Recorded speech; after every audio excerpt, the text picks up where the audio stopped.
പ്രിയമുള്ളവരെ, SBI account ഹോൾഡറായ ഒരു വ്യക്തി അദ്ദേഹത്തിൻ്റെ UPI ബ്ലോക്ക്ഡായി എന്ന് പറഞ്ഞിട്ട് ഒരു വീഡിയോ ഇപ്പോൾ ചെയ്യുകയുണ്ടായി. ഒന്ന് ശ്രദ്ധിക്കുക. ഇതാണ് പ്രസ്തുത വീഡിയോ. SBI അക്കൗണ്ടുള്ളവർ സൂക്ഷിച്ചോ, പണി വരുന്നുണ്ട്. അദ്ദേഹം വിശദമായിട്ട് പറയുന്നുണ്ട്. ഞാനത് ചുരുക്കമായിട്ടൊന്ന് പറയാം, ശ്രദ്ധിക്കുക. സംഭവിച്ചത് എന്താണെന്ന് വെച്ച് കഴിഞ്ഞാൽ, അദ്ദേഹത്തിൻ്റെ ക്രെഡിറ്റ് കാർഡ് പേയ്മെൻറ്റ് കുറച്ച് ഇദ്ദേഹം ചെയ്തതിന് ശേഷം ഒരു 65,000 എമൗണ്ട് ഇദ്ദേഹം ചെയ്തതിന് ശേഷം ഒരു അരമണിക്കൂർ കഴിഞ്ഞപ്പോൾ ബാങ്കിൽ നിന്നാണ് എന്ന് പറഞ്ഞിട്ടൊരു കോൾ വന്നു. ഇദ്ദേഹത്തിൻ്റെ പേഴ്സണൽ ഡീറ്റെയിൽസും എന്തിനാണ് ഈ ട്രാൻസാക്ഷൻ ചെയ്തതെന്നൊക്കെ ചോദിച്ചിട്ട് ഇദ്ദേഹത്തിനോട് ക്വസ്റ്റ്യൻ ചെയ്യുകയുണ്ടായി. ഇദ്ദേഹം അതിനൊന്നും കറക്റ്റ് റിപ്ലൈ പറഞ്ഞില്ല. കാര്യം നമ്മളെല്ലാവരും ഒന്ന് തന്നെ ചെയ്യുകയുള്ളൂ. നമ്മളൊന്ന് ഭയക്കും, ഇതാരാണ് എന്താണ് എന്നൊരു ഭയപ്പാടുണ്ടാകും. നമ്മൾ ഡീറ്റെയിൽസ് കൊടുത്തു കഴിഞ്ഞാൽ വേറെ വല്ല ഫ്രോഡ് പരിപാടിയാണോ എന്ന് സംശയിച്ച് നമ്മളാരും കൊടുക്കില്ല. അദ്ദേഹം ഇത് തന്നെയാണ് ചെയ്തത്.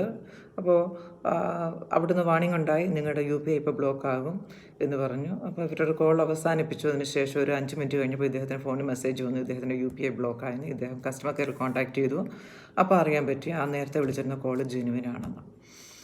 അപ്പോൾ എന്നിട്ട് കസ്റ്റമർ കെയറിൽ നിന്ന് ഡീറ്റെയിൽസ് കിട്ടി. 1600 സ്റ്റാർട്ട് ചെയ്യുന്ന ഒരു നമ്പറിൽ നിന്നാണ് ഇദ്ദേഹത്തിന് ആദ്യം കോൾ വന്നത്.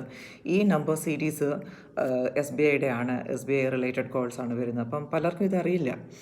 ഈ പറയുന്നത് എനിക്കും അറിയില്ല, എനിക്ക് SBI അക്കൗണ്ട് തന്നെയില്ല. ഇദ്ദേഹത്തിൻ്റെ ഈ കാര്യം കേട്ടപ്പോൾ ഞാൻ അതിനെക്കുറിച്ചൊന്ന് സെർച്ച് ചെയ്തപ്പോൾ അറിയാൻ പറ്റിയതാണ്. ഈ ഗവൺമെൻറ് സർവീസ് റിലേറ്റഡ് ആയിട്ടുള്ള ആൾക്കാരിൽ നിന്നും പിന്നെ ഈ ട്രാൻസാക്ഷൻ റിലേറ്റഡ് ആയിട്ടുള്ള എൻക്വയറീസും ഒക്കെ ഈ നമ്പർ സീരീസിൽ നിന്നാണ് വരുന്നത് അത്രയും. ഗൂഗിളാണ് ഇത് പറഞ്ഞത്, അല്ലാതെ എനിക്ക് വേറൊരിടത്തുനിന്നും കിട്ടിയ ഇൻഫർമേഷൻ ഉള്ളത്. ഇത് ഗൂഗിളിൽ നിങ്ങൾക്കും സെർച്ച് ചെയ്ത് അറിയാൻ പറ്റും. അപ്പോൾ നിലവിൽ എനിക്കിപ്പോൾ ഒരു സംശയം, ഇതുപോലെ ആ സമയത്ത് നമ്മളിങ്ങനെ ഒരു ട്രാൻസാക്ഷൻ നമുക്ക് തോന്നുമ്പോൾ നടത്തും. ട്രാൻസാക്ഷൻ നമ്മുടെ സൗകര്യം അനുസരിച്ച് ചെയ്യും. അപ്പോൾ ഇതുപോലെ ഒരു കോൾ വന്നു, ആ ട്രാൻസാക്ഷൻ ഡീറ്റെയിൽസ് എന്തിന് നിങ്ങൾ ട്രാൻസാക്ഷൻ ചെയ്തു, അല്ലെങ്കിൽ നിങ്ങൾ പറഞ്ഞില്ലെങ്കിൽ നിങ്ങളുടെ UPI ബ്ലോക്ക് ആകും എന്നൊക്കെ ഒരു വാണിംഗ് ഒക്കെ വന്നു കഴിഞ്ഞാൽ അറ്റ് ദ ഏർലിയസ്റ്റ് ആ മൊമെൻറ്റിൽ തന്നെ നമുക്ക് ഈ വന്ന കോൾ ജെനുവിൻ ആണോ അല്ലയോ എന്നറിയാൻ പറ്റണം. അതിനൊരു ഓപ്ഷൻ കൊണ്ടുവരണം. അല്ലെങ്കിൽ ഈ വ്യക്തിയുടെ അടുത്ത് ഇപ്പോൾ ഒരു 5 മിനിറ്റ് നിങ്ങൾ കഴിഞ്ഞിട്ട് നിങ്ങൾ വിളിക്കൂ, നിങ്ങൾ ജെനുവിൻ ആണോ അല്ലയോ എന്നുള്ളത് ഞാനൊന്ന് ചെക്ക് ചെയ്തിട്ട് നിങ്ങളുടെ ചോദ്യത്തിന് മറുപടി തരാം എന്ന് ഒക്കെ ഒന്ന് പറയാൻ പറ്റണം നമുക്ക്, അല്ലേ? അപ്പോൾ ഇദ്ദേഹം കസ്റ്റമർ കെയറെ കോൺടാക്ട് ചെയ്ത് ഈ സംഭവം എല്ലാം നടന്നതിന് ശേഷമാണ് അപ്പോൾ അറിയാൻ പറ്റി UPI ബ്ലോക്ക് ആയെന്ന്.